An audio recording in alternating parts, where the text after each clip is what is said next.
जो है अभी भी एम्बिगुअस है, पता नहीं कहीं पे वेव नेचर से हो जाता है इसका एक्सप्लेन, कहीं पे क्या हो जाता है पार्टिकल नेचर से एक्सप्लेन होता है। उसमें एक और चीज जैसे पोलराइजेशन ऑफ लाइट अगर देखें तो जैसे लाइट आप खुद से सोचो लाइट कैसे प्रोड्यूस होता हो। जैसे मान लो ये मर्क्यूरी से लाइट आ रही है तो लाइट प्रोड्यूस कैसे होता है। लाइट क्या है इलेक्ट्रोमैग्नेटिक वेव है, इलेक्ट्रोमैग्नेटिक रेडिएशन ही है। इलेक्ट्रोमैग्नेटिक रेडिएशन कैसे जनरेट होता है जब कोई चार्ज एक्सीलरेट करे। तो देखो मर्क्यूरी के अंदर मान लो जो भी फिलामेंट्स में एटम्स होंगे, मॉलिक्यूल्स होंगे, एटम्स के अंदर क्या होता है एनर्जी लेवल्स होते हैं इलेक्ट्रॉन्स के, है ना। इलेक्ट्रॉन जब जंप वगैरह करते हैं क्या फोटॉन्स बाहर आते हैं। अरे हाँ ना, वो एनर्जी जो होती है जो रेडिएशन जो रेडिएट कर रहा है ना, वही से निकलता है लाइट। तो अब ऐसा तो नहीं है कि एटम जो है केवल एक ही डायरेक्शन में इलेक्ट्रिक फिर मैग्नेटिक जनरेट कर रहा है, ऐसा होता है नहीं। जैसे मान लो ये सोर्स है, इसके अंदर कितने एटम्स होंगे। एक छोटा सा मैंने चौक लिया है, फिर इसके पार्टिकल्स की बात करूं किसका बना होता है ये केमिस्ट्री पर कैल्शियम तो कार्बोनेट होता है। इसके अंदर क्या मिलियंस ऑफ एटम्स होते हैं, इसके अंदर बहुत सारे इलेक्ट्रॉन्स होंगे बिलियंस में, उन सब मूव कर रहा है इधर उधर। तो उसकी वजह से रेडिएशन रेडिएट कर रहा है। मान लो हर एक कोई रेडिएट करता है, आपने पढ़ा हो, है ना। दुनिया की हर एक चीज क्या करती है रेडिएट करती है। बस ये जो रेडिएट कर रहा है वो विजिबल रीजन में नहीं कर रहा, कुछ चीजें विजिबल रीजन में करती है। तो उसकी वजह से रेडिएशन आ रहे हैं। वो जो रेडिएट कर रहे होंगे जो वेव निकाल रहे होंगे केवल एक ही डायरेक्शन में निकाल रहे होंगे नहीं, चारों तरफ निकाल रहे होंगे, तो बोलते हैं नॉन अनपोलराइज्ड लाइट। क्या बोलते हैं, यानी जो लाइट निकल रहा है इसकी वजह से जो इलेक्ट्रिक फील्ड मैग्नेटिक फील्ड वो हर एक दिशा में ऐसे ऑसिलेट कर रहे हो चारों तरफ। इसको कौन सा लाइट बोलेंगे अपन, अनपोलराइज्ड लाइट। देखो इसको अनपोलराइज्ड लाइट। हर एक डायरेक्शन में जो है इलेक्ट्रिक फील्ड का फ्लक्चुएशन हो रहा है हर एक प्लेन में, उसे अपन बोलते हैं अनपोलराइज्ड लाइट।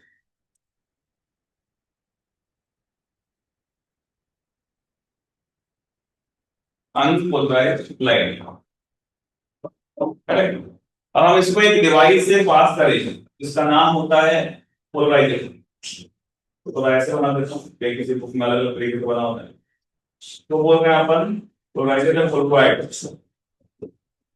देखो जब तुमने भी बात है पोलराइड एक ऐसा मटेरियल है कि अंदर एटम्स का जो स्ट्रक्चर होता है इस तरीके से अरेंज होता है ताकि ये केवल एक ही डायरेक्शन में लाइट को क्या करता है, लाइट की कंपोनेंट को पास करता है, बाकी में क्या करता है ऑब्स्ट्रक्ट करता है। तो जिस दिशा में पास करता है उसको बोलते हैं ट्रांसमिशन एक्सिस। क्या बोलते हैं, ट्रांसमिशन एक्सिस। ये क्या करेगा, जैसे मैंने अभी फिगर बनाया है,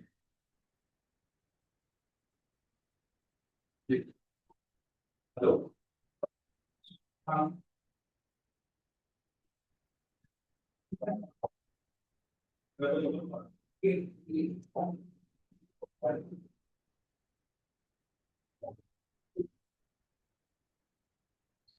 तो ये जो पोलराइड जो मटेरियल है तो क्या करता है एक ही डायरेक्शन में लाइट को अलाउ करेगा, बाकी दूसरे डायरेक्शन में लाइट के कंपोनेंट में क्या करेगा ऑब्स्ट्रक्ट करेगा। तो आप इसके बारे में लिखो पहले पोलराइड के बारे में, फिर बताओ पोलराइड क्या होता है लिखो। और जिसके और वो पास करता है उसको बोलते हैं transmission axis.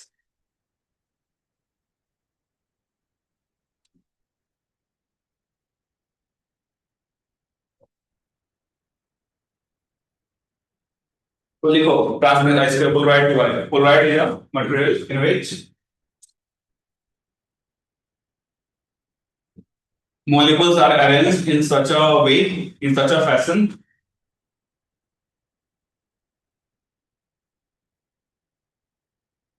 such that it allows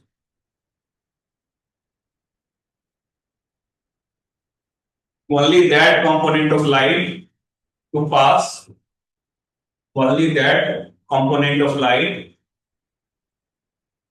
only that component of light to pass through it, component of light to pass through it, which is parallel to its transmission axis, which is parallel to its transmission axis, and obstruct all other components, and obstruct all other components. ठीक है, इसमें जितने भी component है सबका दो component break कर सकते हैं अपन, एक एक्स में दूसरा वाई में। कौन से वाले को अलाउ करेगा, केवल वाई वाले को, एक्स वाले को नहीं करेगा। तो यहाँ से जो लाइट निकलेगा वो इस फॉर्म में इसका ऑसिलेशन हो रहा है, एक ही प्लेन में हो रहा हो, इसको अपन बोलते हैं लीनियरली पोलराइज्ड लाइट। क्या बोलते हैं, linearly polarized light, linearly polarized light. तो इसकी इंटेंसिटी आई नॉट है, तो आपको उसको सोच के बताओ ये जो बाहर निकला इसकी इंटेंसिटी कितनी हो जाएगी एवरेज अगर देखें तो on an average. Cos theta का स्क्वायर थीटा का क्या होता है एवरेज 1/2 होता है ना। तो जितने भी y वाले कंपोनेंट हैं सबको तो पास कर दिया x वाले को और ऑफसेट कर दिया, तो इसकी इंटेंसिटी कितनी हो जाएगी आपकी आई नॉट बाई टू। और नहीं भी बोला है सवाल में तो आपको पता होगा कि अगर सोर्स की इंटेंसिटी आई नॉट है जो पोलराइज से पास होगा लीनियरली पोलराइज बनेगा उसकी इंटेंसिटी कितनी हो जाएगी आई नॉट बाई टू। लिख लो इस चीज को, वेरी वेरी इंपॉर्टेंट। कभी कभी आप यहाँ पे गलतियां करते थे आंसर नहीं आता कुछ क्वेश्चंस में, तो आप इसको लिख लो कि लीनियरली पोलराइज लाइट की intensity I not by two होगी मेन सोर्स ऑफ लाइट के कंपेयर में।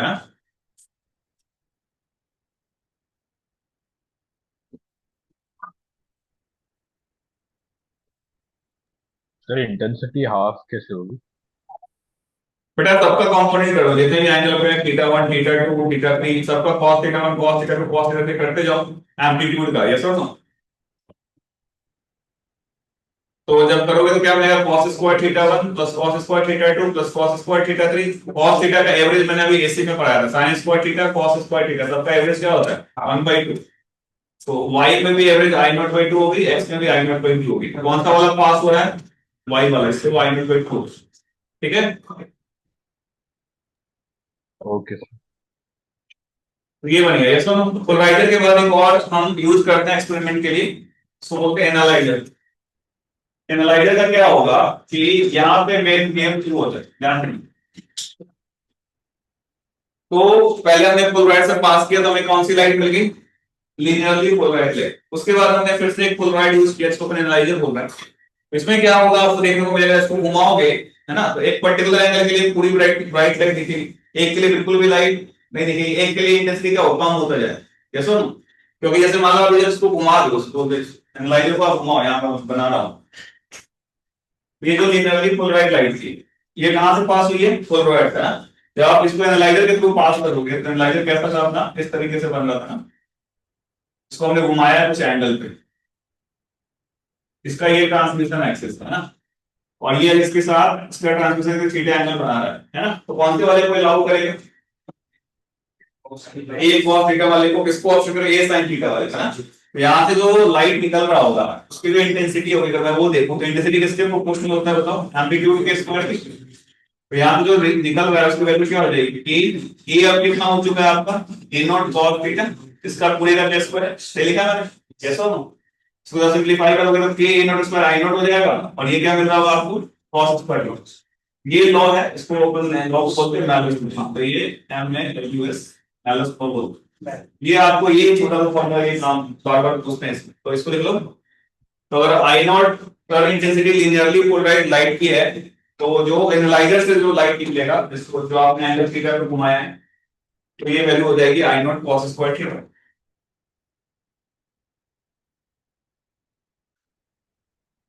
ठीक है, तो ये लॉ ये फॉर्मूला छोटा सा जो आपको याद रखनी है। तो कितने एंगल पे बिल्कुल लाइट नहीं दिखेगा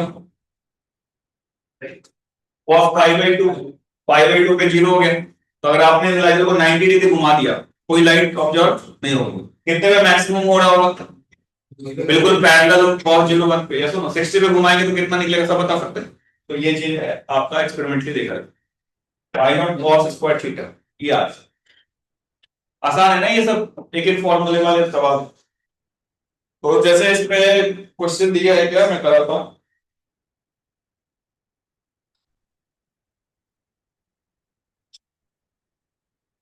क्वेश्चन लिख लेना है हर एक फॉर्मूले पे काफी क्वेश्चन जरूर होना चाहिए ताकि आपको लगे कैसे एप्लीकेशन है। तो लिख लो इसमें क्वेश्चन समझ में आया इसको टिकल क्वेश्चन लिखो। Two polarizing sheets two polarizing sheets are placed two polarizing sheets are placed with their planes parallel. Two polarizing sheets are placed with their planes parallel. ठीक है, उनके प्लेन्स क्या हैं पैरेलल है। so that light intensity so that light intensity transmitted is maximum, so that light intensity transmitted is क्या है maximum, through what angle,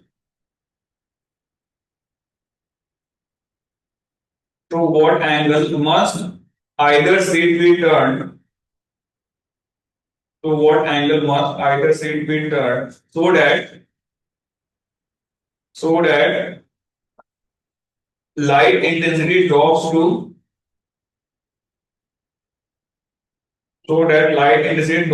half the maximum value. Five हो जाएगा, ये कर लो ऐसे क्वेश्चन आएंगे, ठीक। तो ये है आपका पोलराइजेशन है ना। अब आगे देखते हैं। तो आज आप जाकर के जितने भी मेंस में क्वेश्चन आए हुए हैं ना, तो आज ही सॉल्व कर लेना। छोटे मोटे क्वेश्चन होंगे, 10-15 सवाल होंगे, आपको लग जाएगा एग्जाम में कैसे क्वेश्चन आते हैं, ठीक है। नेक्स्ट अपन बात करते हैं इसके अंदर दो नेचर में नेचुरल पोलराइजेशन होता है ना। जैसे कुछ जब भी मैंने आपको बताया था, जब रे ऑफ लाइट एक मीडियम से दूसरे मीडियम में जाती है तो क्या होता है, कुछ पोर्शन क्या होता है रिफ्लेक्ट है, कुछ पोर्शन क्या होता है ट्रांसमिट। जो रिफ्लेक्टेड लाइट है और जो ट्रांसमिटेड लाइट है वो क्या होते हैं, पार्सली पोलराइज होते हैं। क्या होते हैं, पार्सली पोलराइज होते हैं। इसमें एक ब्रूस्टर एक साइंटिस्ट था, उसने ऐसा देखा कि जब रिफ्लेक्टेड रे और रिफ्रैक्टेड रे इनके बीच में एंगल 90 डिग्री हो जाए, कितना हो जाए 90 डिग्री हो जाए, तो जो रिफ्लेक्टेड लाइट है वो कंप्लीटली पोलराइज होता है। क्या होता है, कंप्लीटली पोलराइज होता है। क्या बोला समझ में आया? फिर से देखो। जब रे ऑफ लाइट एक मीडियम से दूसरे मीडियम में जा रही होती है तो क्या होता है, उस फोटन क्या होता है रिफ्लेक्ट, उस फोटन क्या होता है रिफ्लेक्ट, ट्रांसमिट होते हैं। जो रिफ्लेक्ट होते हैं जो ट्रांसमिट होते हैं सभी क्या होते हैं, पार्शली पोलराइज होते हैं। क्या होता है, कुछ फोटोन क्या एब्जॉर्ब हो जाता है इसलिए वो पार्शली पोलराइज होते हैं। लेकिन एक साइंटिस्ट था जिसका नाम था ब्रूस्टर, उसने क्या देखा कि जब आप एंगल ऑफ इंसिडेंस को घुमाते जा रहे हो, पर्टिकुलर एंगल एक ऐसा आता है उस मोमेंट पे रिफ्लेक्टेड रे और ट्रांसमिटेड रे, इसके बीच में कितने एंगल बनते हैं 90 डिग्री। तो उस इंस्टेंट पे क्या होता है, जो रिफ्लेक्टेड लाइट होता है वो क्या होता है कंप्लीटली पोलराइज होता है। ये सो उस एंगल को क्या बोलते हैं, ब्रूस्टर एंगल। वो देखने वाले लिख लो कि पोलराइजेशन इन नेचर, तो नेचुरल पोलराइजेशन देख पा,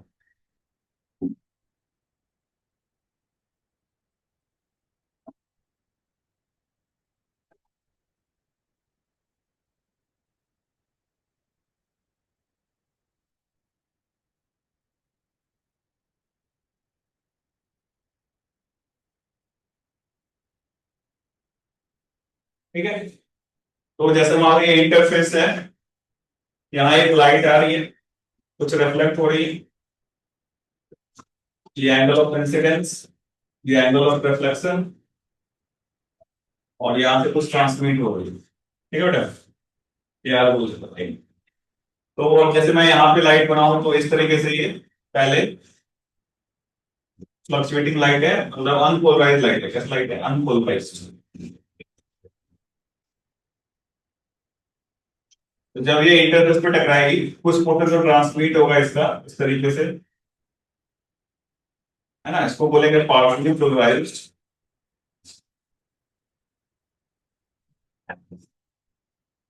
और कुछ रिफ्लेक्ट होगा, जैसे मान लो इस तरीके से सिंबल बना रहे हैं। डॉट का मतलब क्या है, डॉट का मतलब क्या है, फ्लक्चुएशन कैसे हो रहा है इनसाइड द प्लेन, यस और नो। और इसका मतलब क्या है, पैरेलल टू दिस प्लेन हो रहा है ना। तो ये आपका जो लाइट था वो क्या था, अनपोलराइज्ड। अरे हाँ है ना, अरे ऐसे मत देखो यार, नेचुरल में होता है, एक्सपेरिमेंट करो तो मिलेगा। जब ये दूसरे एक मीडियम दूसरे मीडियम में जाएगा, कुछ ट्रांसमिट होगा, कुछ क्या होगा रिफ्लेक्ट। तो ट्रांसमिटेड लाइट भी क्या होता है पार्शली पोलराइज्ड, और रिफ्लेक्टेड भी क्या होता है पार्शली पोलराइज्ड। लेकिन जब मैं वो एंगल पे इसको घुमाता जाऊंगा, एक पर्टिकुलर एंगल आएगा, जब क्या होगा angle of incidence Brewster angle के बराबर होगा, उस केस में क्या हो जाएगा वो कंप्लीटली पोलराइज्ड। जैसे आप इसको घुमा रहे हो और एक ऐसा मोमेंट आता है कि जब ये एंगल वो आई नॉट के बराबर है, ब्रूस्टर एंगल के बराबर है, उस केस में लाइट जो है इधर जो रिफ्लेक्टेड होगा वो कंप्लीटली ये वाला कंपोनेंट को पास करेगा, और जो ट्रांसमिटेड होगा वो पार्शली पोलराइज होगा। तो आप इसके लिए किसी बता इस तरीके से पार्शली पोलराइज होगा इनकी। पार्सली पोलराइज्ड, और ये जो रिफ्लेक्टेड है ये क्या है, कंप्लीटली पोलराइज्ड।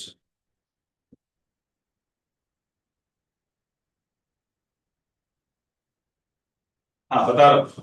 इधर देखो, हमने क्या पढ़ा था, लॉज ऑफ रिफ्लेक्शन पढ़ा है। उसका हमने क्या पढ़ा था, इंसिडेंट रे, नॉर्मल और रिफ्लेक्टेड सेम प्लेन में होते हैं। जब ये टकरा रहा होगा, एक प्लेन होगा, ये वाला बोर्ड वाला प्लेन मान, ये सब इसी पे लाइक कर रहा है।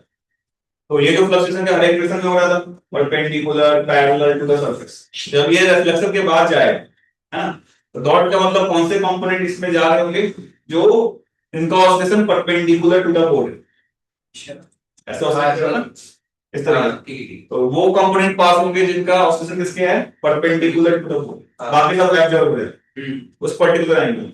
और ट्रांसमिट में कौन सा ट्रांसमिट होगा, जिसका oscillation parallel to the board है। देखो इस चीज को कि पार्शियली पोलराइज होगा, और कौन सा वाला कंपोनेंट पास होगा यहाँ पे, जिसका ऑसिलेशन किसके पैरेलल है, प्लेन ऑफ रिफ्लेक्शन है। देखो इस चीज को कॉपी करके लिखते हैं। तो उस पर्टिकुलर एंगल पे कंप्लीटली पोलराइज हो जाता है लाइट, नेचुरल पोलराइजेशन ही। पोलराइज ग्लास गॉगल देखा होगा तुमने, है कि नहीं, वो जैसे आप ड्राइविंग कर रहे हो तो उसमें वो काम आ, ठीक है, नहीं होता है ग्रीन चमकते रहते बाहर से, पता नहीं आगे फिर लोग सॉलिड में जाके ना, पता है तो लिख लो इसको पहले। तो मैं लिखवा देता हूँ कौन सा एंगल, इनके नाम इतने खतरनाक है ना, मोहन सोहन होते तो कितना अच्छा रहता। प्रोनाउंस करने में पता नहीं, अलग अलग अलग कैसे करते हैं, क्या क्या क्या प्रोनाउंस करेंगे, स्टोरी है इसको लिख लो। अब मैं लिखवा देता हूँ।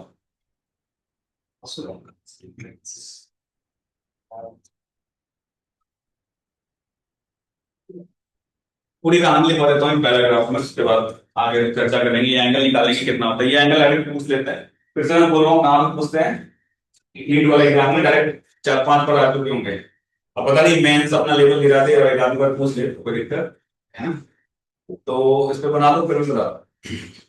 तो ज्यादा बड़े सवालों में इसका यूज है, छोटा सा एंगल पूछ लेना, तो आप अवेयर हो कि ब्रेस्ट एंगल का मतलब क्या है। तो लिखो आप उसको, पहले बना दो फिर।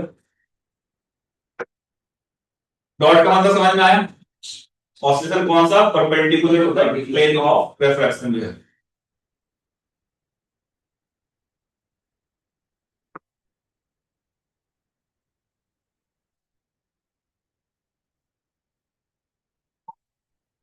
बना ले तो लिख लीजिए पैराग्राफ कि when light ray travels from one medium to other, when light ray travels from one medium to other, at the interface of two medium, at the interface of two medium, at the interface of two medium, some part of it, some part of it, some part of it is reflected,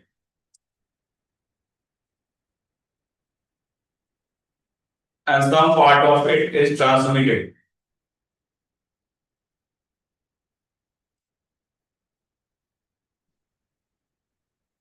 Some part of it is transmitted. आगे लिखो, it is observed that, it is observed that reflected light and transmitted light. It is observed that reflected light and transmitted light, reflected light and transmitted light, both are partially polarized. Both are partially polarized. Both are partially polarized.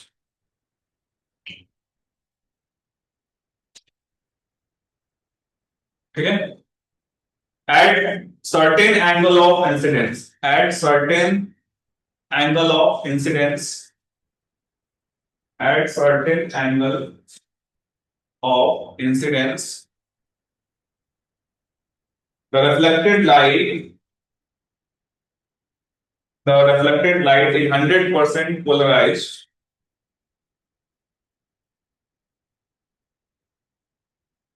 and transmitted light is partially polarized, and transmitted light is partially polarized, and transmitted light क्या होता है अपना partially polarized. This angle of incidence is called Brewster angle.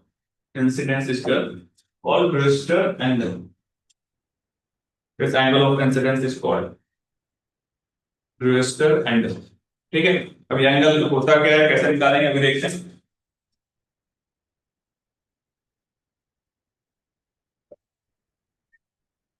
तो यहाँ देखो, यहाँ पे calculate करें तो ये एंगल आपका आई है, ये एंगल भी आपका आई होगा, इसको अपन अगर आर बोल दें, ये कितना होगा 90 माइनस आर, और ये कितना होगा 90 माइनस, लिखा है क्या, ये आई तो ये भी आई, एंगल ऑफ इंसिडेंस बराबर एंगल ऑफ रिफ्लेक्शन, ये आई है ये कितना हो गया 90 माइनस आई, ये आर है कितना हो गया 90 माइनस आर, इन दोनों का सम क्या है 90.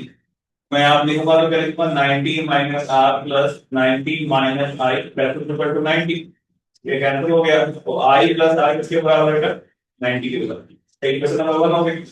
अब आप लगा दो, मान लो इसका रेसिपिएंट म्यू है और ये है, तो क्या बनेगा इक्वेशन स्नेल लॉ का 1 इनटू sin आई बराबर क्या बन जाएगा mu into sin R, R किसके बराबर है 90 माइनस आई के बराबर, sin I by sin 90 minus I क्या होगा tan, ये हो गया ना tan आई आपका म्यू के बराबर हो गया, तो ये जो आई जो है ब्यूस्टर एंगल इसको बोलते हैं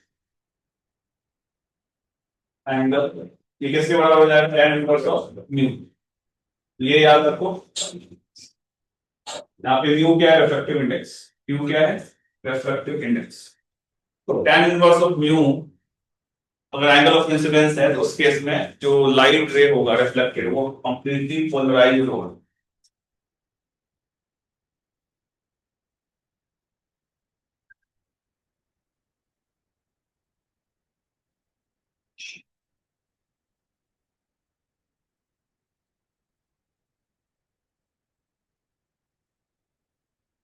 ठीक है,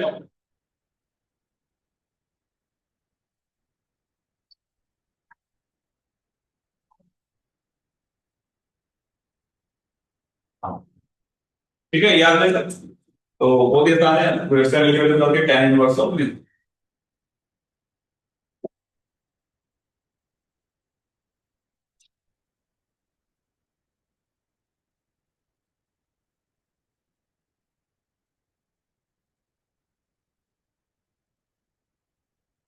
तो एक क्वेश्चन लिख लो, लिखवा देता कि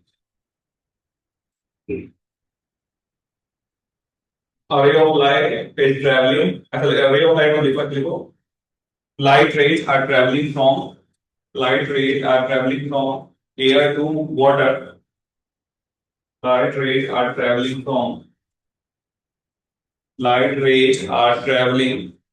from air to water at what angle of incidence,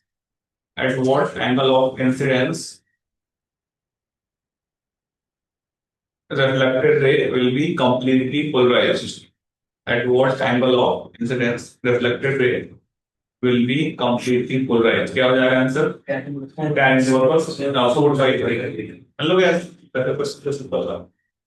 Oh, that's all about polarization. Okay, next upon start करते हैं इलेक्ट्रोमैग्नेटिक वेव. नेक्स्ट आप लिखो इलेक्ट्रोमैग्नेटिक वेव.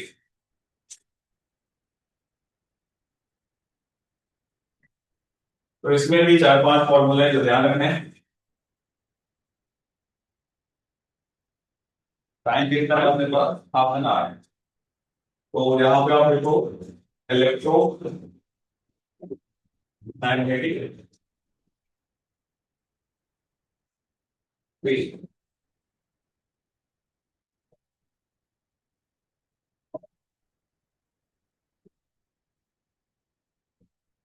इलेक्ट्रोमैग्नेटिक वेव, तो पहले इसको समझने से पहले चर्चा करेंगे. तो जो इम्पोर्टेंट टॉपिक है जिस पे मेजर क्वेश्चंस आ रहे हैं उसका नाम है डिस्प्लेसमेंट करंट. क्या नाम है डिस्प्लेसमेंट. पहले इसको मैं एक्सप्लेन कर देता हूँ फिर मैं वापस से ईएमडब्ल्यू पे आऊँ. ठीक है, तो आप पहले लिखो डिस्प्लेसमेंट करंट.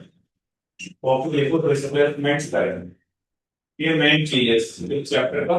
बाकी इसमें तो दो चार फॉर्मूले बता दूं, will solve all the problems. बात करते हैं डिस्प्लेसमेंट करेंगे क्या होता है, मैं आपको थोड़ा याद दिलाता हूं। याद करो एम्पियर्स लॉ, मेरे ख्याल से सबको याद होगा। एम्पियर्स, हाँ एम्पियर्स लॉ। इसमें मैंने बताया था कोई सा भी ऐसे रैंडम सर्किट बना लो, यस और नो, लूप बना लो, इसमें करंट है आपका डॉट मान लो I1 क्रॉस I2, बाहर कोई करंट है I3, इस तरीके से है ना। तो क्या बताया था मैंने एम्पियर्स लॉ में, याद करो इंटीग्रेशन ऑफ क्या होता था, B vector dot DL vector बराबर कितना था, म्यू नॉट इनटू आई, है पी क्या था मैग्नेटिक फील्ड, डीएल क्या था ये इसके लॉन्ग अपन इंटीग्रेशन करते क्लोज लूप, यस और नो।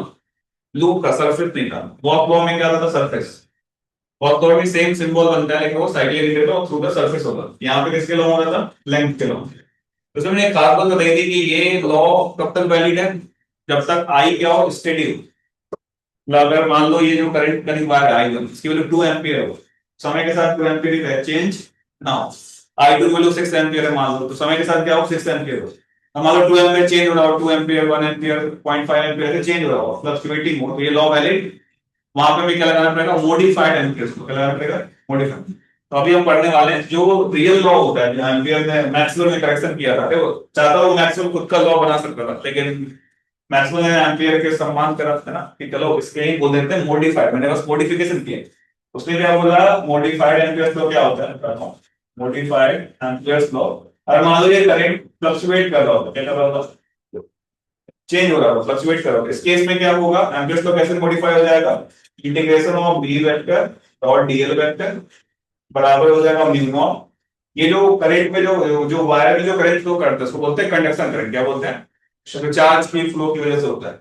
ये हो जाएगा आईसी तो पहले से था, उसमें एक टर्म ऐड कर दिया आईडी। आईडी का मतलब कौन सा करंट है, डिस्प्लेसमेंट है, देखो इसको ये मॉडिफाइड एम्पीयर लो। अब आईडी को और चर्चा कर लीजिए।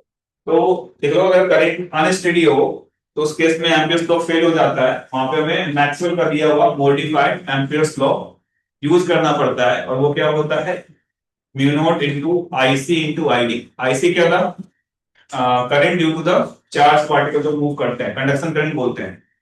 देखो that's simple, IC is the conduction current और आईडी जो है वो है डिस्प्लेसमेंट करंट। आईसी जो है वो क्या है, कंडक्शन करंट, और आईडी जो है वो क्या है, डिस्प्लेसमेंट करंट, करेक्ट। ध्यान समझना, इस पे क्वेश्चन बार बार आ रहा है मेंस के एग्जाम में डिस्प्लेसमेंट करंट पे, तो आप इसके फॉर्मूले में बता दूंगा आपको कैसे आता है, ये बता। IC is the conduction current, conduction current लिख देना due to the charge motion, है ना। और आईडी क्या है, डिस्प्लेसमेंट करंट, ये होता है due to the changing electric field. तो लिख लेंगे इस चीज को, आईसी जो है वो क्या है, due to the charge motion in a wire, और आईडी क्या बेटा, due to the changing electric field.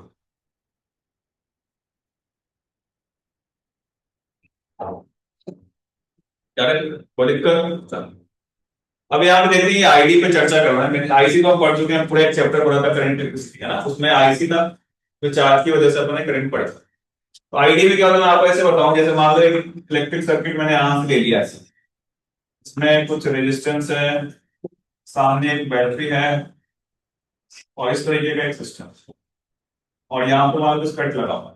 तो अगर मैं बोलूँ कि यहाँ पे वी वोल्टेज है या रेजिस्टेंस है, कितना करंट होगा इस सर्किट में,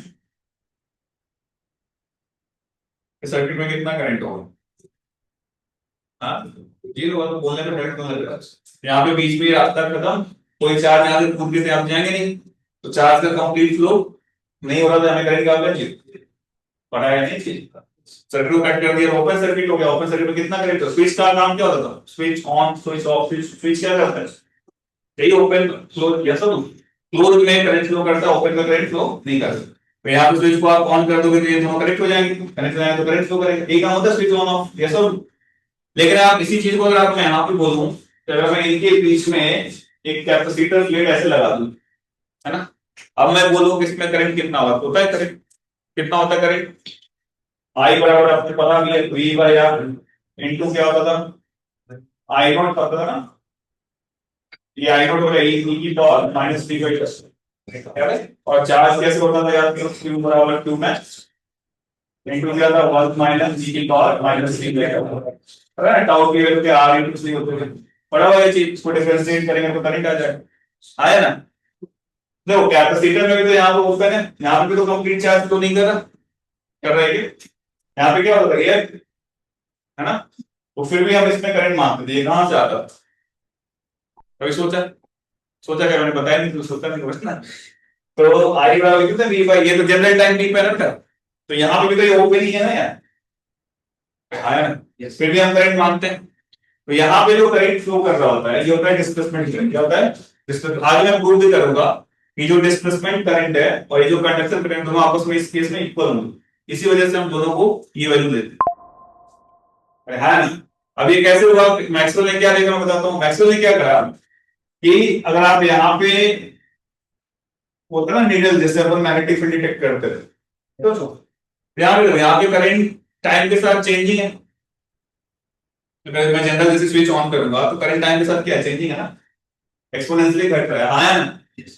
अच्छा तो ऐसे क्यों देख, तो चेंजिंग है भाई, ई की पावर माइनस टाइम के साथ चेंजिंग है, टाइम के साथ चेंजिंग है तो आई लेवल चेंज हो रहा है, अभी हमने पढ़ा भी है। मैं वो जो मैग्नेटिज्म करंट कैरिंग वायर के मैग्नेटिक फील्ड याद है, Biot Savart law, v naught I by 2 pi dl cross r upon r है ना, v naught I by 4 pi dl cross r by mod of r का होल। तो जब आप उसमें करंट फ्लो कर रहा था वो चेंजिंग करंट था, तो यहाँ पे क्या मैग्नेटिक फील्ड भी चेंज होगा, आया ना? चेंज होगा तो ये न्यूटन क्या करता है? डेफलेक्ट करता है। क्या करता है? डेफलेक्ट करता है। ये बताता है कि यहाँ पे मैग्नेटिक फील्ड है कि नहीं?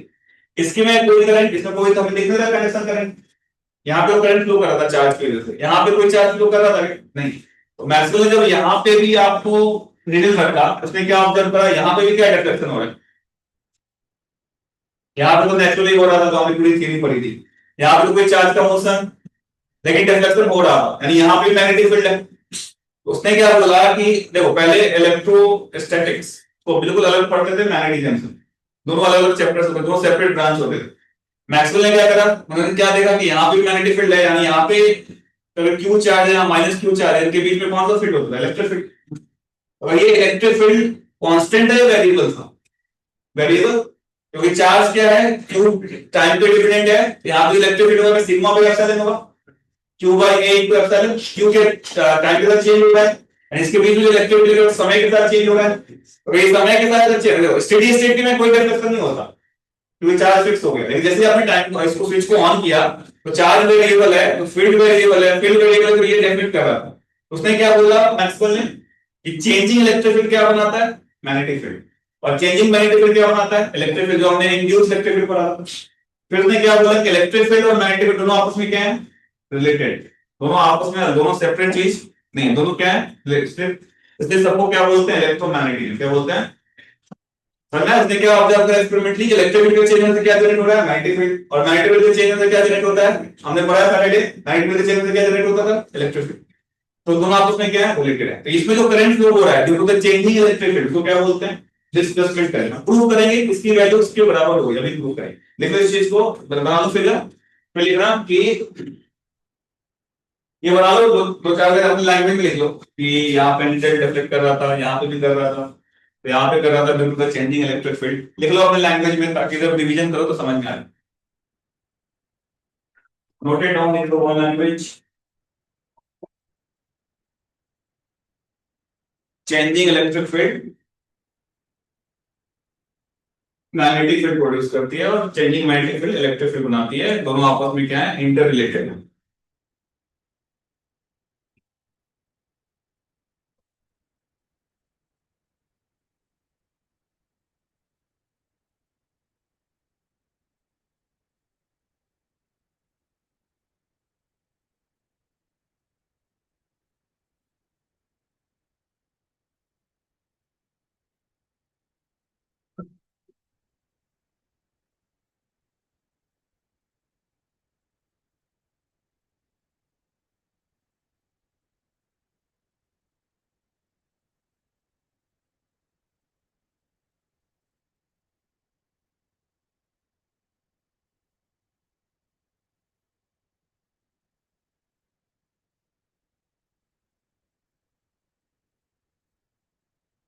लिख लिए?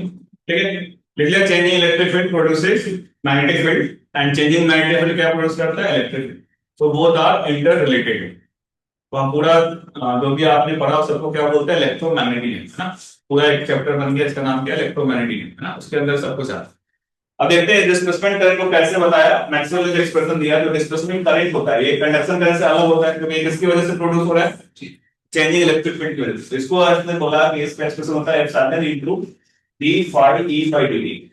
यहाँ पे फाई क्या है, इलेक्ट्रिक फ्लक्स। फाई क्या है, इलेक्ट्रिक फ्लक्स, लेकिन उसको फाई ई जो है ये आपका इलेक्ट्रिक फ्लक्स, और एप्सिलॉन क्या है, पता हुआ है क्या बोलते हैं इसको, परमिटिविटी, है ना। एप्सिलॉन क्या है आपका, परमिटिविटी। लिख लो ये एक्सप्रेशन, वेरी वेरी इंपॉर्टेंट, पक्का आ सकता है कोई ना कोई सेट में, जेईई मेंस के एग्जाम में किसी ना किसी सेशन में जरूर आएगा इसका सवाल। तो epsilon into D phi E by D T, phi E, वही बोल रहा हूँ पक्का आएगा जब आप एग्जाम देने जाओगे, एक आधी क्वेश्चन पक्का रहता है साथ। तो epsilon into D phi E by D T, phi क्या है यहाँ पे, इलेक्ट्रिक फ्लक्स, लिख लेना पूरा। एप्सिलॉन क्या है, परमिटिविटी, इसकी वैल्यू कितनी होती है, 8.85 इंटू टी टू पावर -12, याद रखना। तो इस पर पक्का एक क्वेश्चन जरूर मिलेगा, epsilon into D phi E by D T. Phi is the electric flux, और इस करंट को बोलते हैं डिस्प्लेसमेंट करंट, जो कि किसकी वजह से हो रहा है, due to the changing electric field. Clear है चीज। यहाँ से हमें ये भी पता चल गया कि इलेक्ट्रिक फील्ड मैग्नेटिक फील्ड आपस में क्या है, रिलेटेड है, दोनों अलग सेपरेट चीजें नहीं है। अच्छा, अब हम इसमें प्रूव करें कि अगर आईसी आईडी अगर मैं बोलूं सेम है, तो क्या कंप्लीट सर्किट हो जाएगा, है कि नहीं। कैसे प्रूव करें, एक बार ट्राई करो। ये प्रूव कर दें कि आईसी आईडी सेम होगा। लिख लो क्वेश्चन के फॉर्म में, prove that in a capacitor conduction current is equal to the displacement current. Try to solve. Prove that in a capacitor conduction current is equal to the displacement current.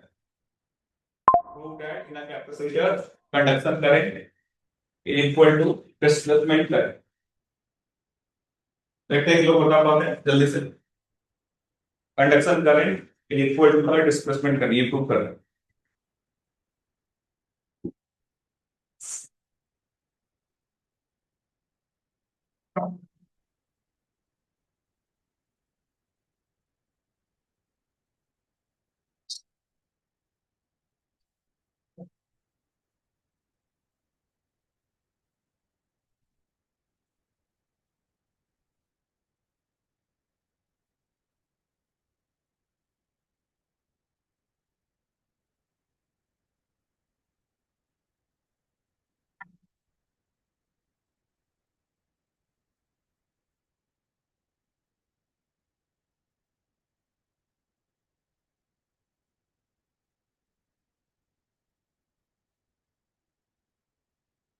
एक line में prove हो जाएगा, जल्दी बताइए।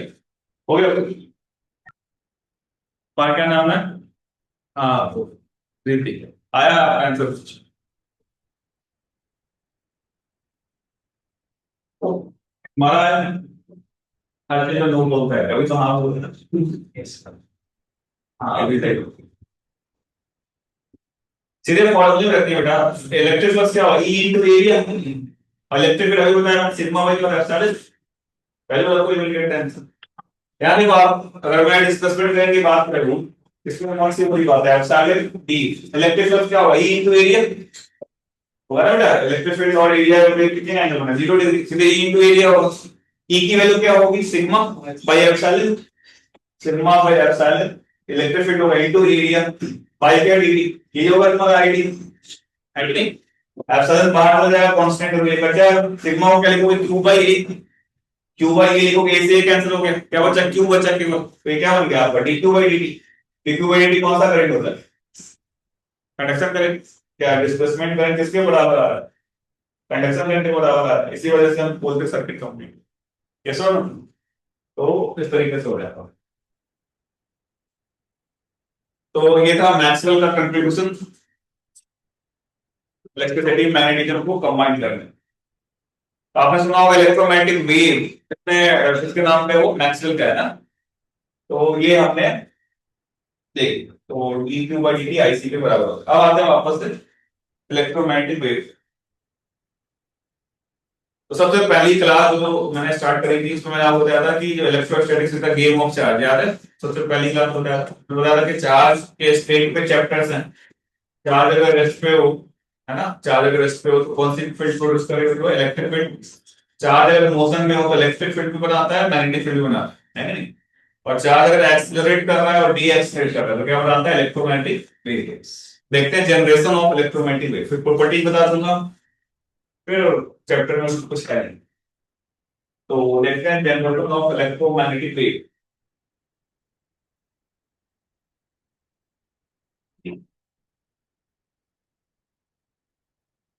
मैं बिल्कुल simple तरीका बता रहा हूँ कैसे जनरेट होता है ताकि मैं समझ में आए इलेक्ट्रोमैग्नेटिक वेव। जैसे अगर मैं बोलूँ एक चार्ज यहाँ पे प्लस क्यू है, यहाँ पे माइनस क्यू है ना, ठीक है। और मैं यहाँ पे देखो तो प्लस से माइनस की तरफ जो याद है इलेक्ट्रिक फील्ड मैंने बताया था कैसे ड्रॉ करते हैं, कि कैसे ड्रॉ होगा, प्लस से निकले कहाँ जा रही होगी, माइनस की तरफ। मैंने यहाँ पे केवल दो लाइन बनाई है, बहुत सारी लाइंस होती है, आपने ड्रॉ किया हुआ इलेक्ट्रिक फील्ड लाइंस वाले चैप्टर में। तो ये अगर रेस्ट पे है तो जो स्पेस में इलेक्ट्रिक फील्ड होगा वो भी क्या रेस्ट पे होगा, कोई दिक्कत नहीं, इलेक्ट्रिक फील्ड पूरे स्पेस में है, पूरे स्पेस में है, और वो रेस्ट पे। अगर मैं चार्ज को मूव कराऊं, जैसे मैं यहाँ पे फिर मैं इसको ऑसिलेट कराऊं, ऐसे चम कर रहा, और मैं इसको यहाँ लेके आया और इसको यहाँ लेके आया तो फिर का भी ऐसा हो गया। फिर तो किस तरीके का वेव ये पल्सेस जनरेट हो रहा है इस तरीके से, हाँ या नहीं, समझ आ रहा है? ये जो electric field, variable electric field है ना, पल्स पल्स समझते हो ना, वेव, वेव बड़ा होता तो वेव कैसे जनरेट होता था, जैसे मैं अगर यहाँ पे इस पार्टिकल को जैसा मोशन दूंगा वही चीज सारे पार्टिकल्स फॉलो करते हैं, आफ्टर सम टाइम इसको फेज लैग बोलते हैं। जैसे मैं इसको ऐसे चल कराया, सारे पार्टिकल्स सिस्टम करेंगे आफ्टर सम टाइम, जैसे कोई लाइन पे लगा हुआ आगे वाला भी ऐसा मोशन दोगे वही पीछे वाला भी फॉलो करता है। तो यहाँ पे अगर आपने इलेक्ट्रिक को चेंज कराया फ्लक्चुएट करें, जैसे सोर्स को आप मोशन दे दो वही चीज आगे वाले पार्टिकल्स भी क्या करेंगे, फॉलो करेंगे। तो यहाँ पे हम किसको चेंज कर रहे थे बेटा, इलेक्ट्रिक फील्ड। अभी हमने क्या करा था मैक्सवेल के थ्रू, चेंजिंग इलेक्ट्रिक फील्ड का मैग्नेटिक फील्ड क्या है, और मैं इसको साइनसॉइडल स्पेसिफिक करा रहा हूं, इसका मतलब इसका फंक्शन कैसा बनेगा, साइन का। अगर मैं बोलूं इलेक्ट्रिक फील्ड का फ्लक्चुएशन इस फॉर्म में हो रहा है, ध्यान देंगे, ये मैं बोल दिया X Y Z, electric field sinusoidal है और इस तरीके से हम इसको फ्लक्चुएट करा रहे हैं, ठीक है। इसकी वजह से जो मैग्नेटिक फील्ड होगा वो भी क्या साइनसॉइडल ही होगा, और वो किस प्लेन में होगा, परपेंडिकुलर। तो इस फॉर्म में जो आपका जनरेट हो रहा है कौन सा फील्ड जनरेट हो रहा है, मैग्नेटिक। ये आपका हो गया फ्लक्चुएशन ऑफ मैग्नेटिक फील्ड। आप उससे सोचो कि अगर इलेक्ट्रिक फील्ड के जनरेट होने से अगर आपने एक पल्स प्रोड्यूस कर दिया, ध्यान ध्यान मैं बोल रहा हूँ, आपने क्या करा, इलेक्ट्रिक फील्ड का एक पल्स बना दिया, पल्स समझते हो ना, पूरा एक टाइम पीरियड लिया आपने सब्सट्यूट करा है। तो इलेक्ट्रिक फील्ड के बाद क्या जनरेट हो गया, जैसे ही वो चेंज हो रहा है क्या मैग्नेटिक फील्ड जनरेट कर रहा है, तो है ना, तो ऑटोमेटिकली मैग्नेटिक फील्ड चेंज होगा तो क्या जनरेट होगा, इलेक्ट्रिक फील्ड। क्या वो अनंत काल तक चलता जाए, कोई रोकने वाला, कोई एनर्जी का लॉस। अगर आपने एक सिंगल सा पल्स जनरेट कर दिया ईएमडब्ल्यू का, तो ये नेचर में कभी खत्म नहीं होता है, जैसे मेरे बॉडी से इलेक्ट्रोमैग्नेटिक रेडिएशन निकल रहा है, ये कभी खत्म, मैं खत्म हो जाऊंगा कौन तो रहेगा ही, है कि नहीं। तो वो रेडिएशन कभी खत्म नहीं होता, जैसे एक बार आपने जनरेट कर दिया तो इसमें कोई लॉस नहीं। बना लो इस चीज को, there is origin of electromagnetic wave, ये बना लो फिगर, और लिख लेना जो मैं बोल रहा हूँ, चेंजिंग इलेक्ट्रिक फील्ड की वजह से। और ये 90 डिग्री की प्लेन पे होता है, और इसके बारे में प्रॉपर्टी लिखवा देता हूँ मैं आपको।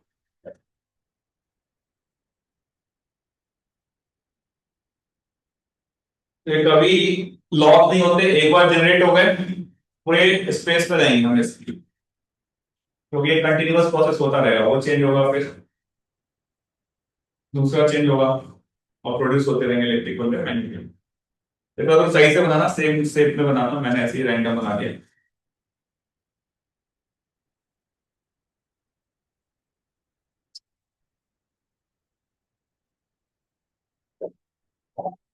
साइनसॉइडल क्यों ले रहे हैं, क्योंकि अगर हमने सोर्स को साइन वेव दिया है तो बाकी भी जनरेट वेव वगैरह होंगे साइन वेव में होंगे। तो इसका अगर मैं इक्वेशन लिखूं, ई के फॉर्म में ऐसा होता है, E naught sine omega T minus S, और बी का इक्वेशन क्या होगा, B naught sine omega T minus S. Combine equation होगा आपका इलेक्ट्रोमैग्नेटिक वेव, ठीक है।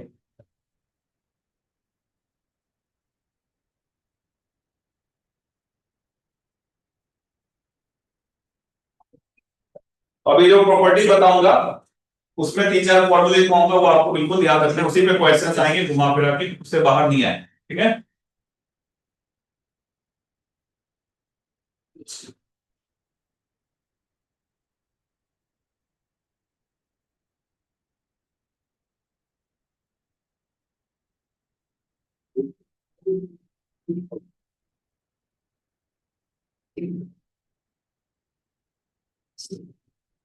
लिख लीजिए, बना लो।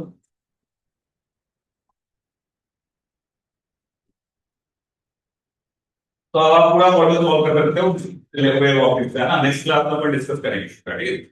तो इसमें लिखो प्रॉपर्टी ऑफ इलेक्ट्रोमैग्नेटिक वेव, ये जो मैं 8-10 प्रॉपर्टी लिखवाऊंगा इसको ध्यान रखना है, इसी से पूरा क्वेश्चन है। प्रॉपर्टी ऑफ इलेक्ट्रोमैग्नेटिक वेव,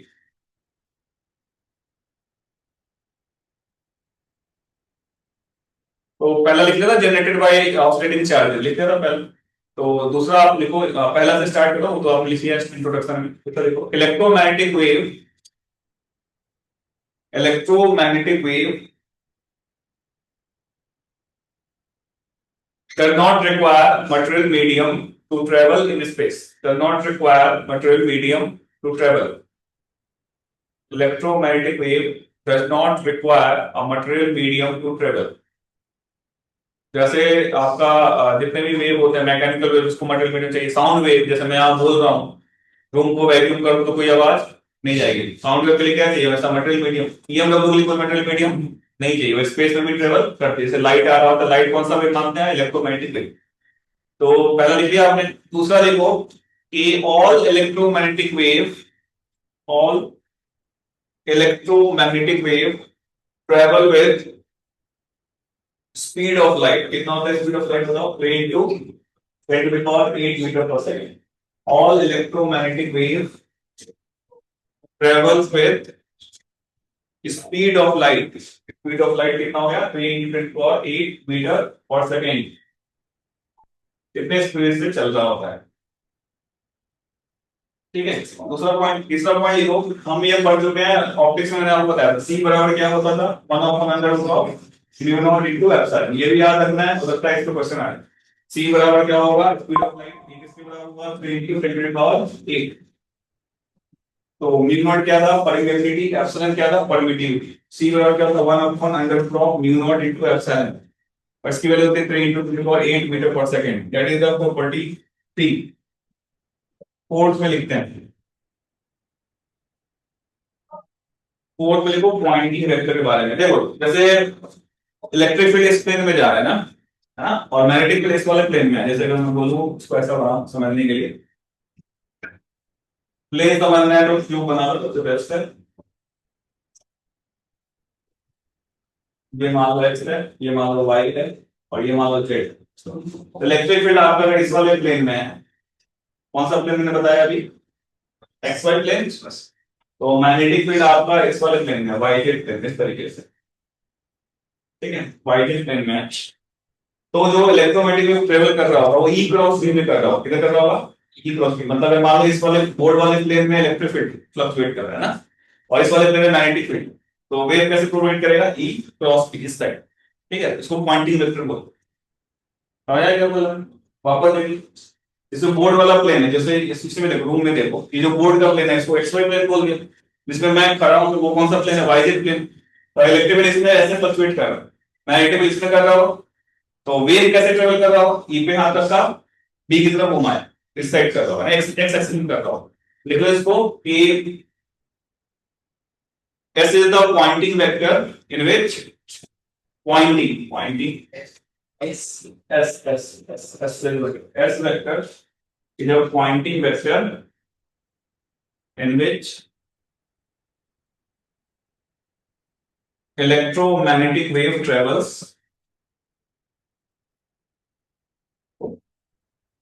इस पर क्वेश्चन आपको बहुत सारे मिलेंगे मैंने इसके एग्जाम में, travels and it is given by S vector is equal to E vector cross B vector। S vector is equal to क्या होगा, E vector cross B vector। S vector is equal to क्या होगा, E vector cross B vector। Clear है चीज, projector. तीसरा जो है important property, इसमें आप लिखो कि देखो जो एनर्जी होगा वो इक्वली डिस्ट्रीब्यूट होगा, किसमें, इलेक्ट्रिक फील्ड में और मैग्नेटिक फील्ड। देखो energy is equally distributed between energy of electromagnetic wave, energy of electromagnetic wave is equally distributed between energy of electromagnetic wave is equally distributed between electric field and magnetic field. Energy of electromagnetic wave is equally distributed between electric field and magnetic field. आगे देखो average electric field energy density. याद देखो average electric energy density. Average electric energy density is given by average electric energy density is given by क्या होगा half epsilon into E square, capital E square, half epsilon into capital E square. An average magnetic energy density is given by क्या होगा B square by 2 mu naught. Energy electric वाली क्या होगी half epsilon into E square, magnetic वाली क्या होगी B square by 2 mu naught. ये दोनों आपस में क्या होते हैं दोनों आपस में क्या होते हैं equally distribute both are equal half epsilon into E square आपने क्या होगा B square by 2 mu naught कितने हो गए प्रॉपर्टी जो जो फार्मूला बता देता है ये याद रखना डायरेक्ट पूछा जाएगा ठीक है कितने हो गए 5 नेक्स्ट लिखो एक रिलेशन देखो ई नॉट क्या था एम्पलीट्यूड ऑफ इलेक्ट्रिक फील्ड और बी नॉट क्या था एम्पलीट्यूड ऑफ मैग्नेटिक फील्ड इन दोनों का रेशियो कांस्टेंट होता है इसको c बोलते हैं c is the speed of light तो नेक्स्ट आप लिख लो the ratio of amplitude of electric field the ratio of amplitude of electric field to amplitude of magnetic field is a constant and which is equal to speed of light is a constant and which is equal to speed of light is a constant and which is equal to इसके बराबर होता है speed of light E not में B not क्या होगा इसमें भी बहुत सारे क्वेश्चन आपको मिलेंगे ठीक है लास्ट इसमें प्रॉपर्टी ले low intensity of electromagnetic wave का मतलब क्या है तुम्हारे यहाँ पे बीम आ रही है ऐसे यस और नो तो इस क्रॉस सेक्शनल एरिया में एक यूनिट टाइम में कितनी एनर्जी क्रॉस करेगी उसे क्या बोलेंगे इंटेंसिटी फिर तो सुनो इंटेंसिटी का चर्चा हम अलग अलग जगहों पे अलग किया था जैसे हमने ऑप्टिक्स में किया था वहां पे पॉइंट सोर्स था आर डिस्टेंस पे इंटेंसिटी लिख रहे थे कैसे डिफाइन किया उसको power of the source upon 4πr², याद है यहाँ पे इंटेंसिटी कैसे डिफाइन कर रहे हैं मान लो बीम आ रही है तो कोई क्रॉस एरिया ले लिया इस एरिया से एक यूनिट टाइम में कितनी एनर्जी क्रॉस करे से क्या बोलेंगे इंटेंसिटी देखो intensity of electromagnetic wave is given by I बराबर ये होगा half epsilon E naught square into C. C is the speed of light. R epsilon E naught square into C. Unit क्या हो जाएगा इसका watt per metre square. half epsilon E naught square into C. half epsilon E naught square into C. That is the intensity of electromagnetic wave. तो कुल मिला के box में अगर मैं फॉर्मूले बनाऊं कितने फॉर्मूले हैं 4-5 इनसे बाहर कोई क्वेश्चन आने वाला नहीं है. एक तो था रिवाइज करा देता हूं T बराबर क्या था 1/√μ0 दूसरा क्या था एनर्जी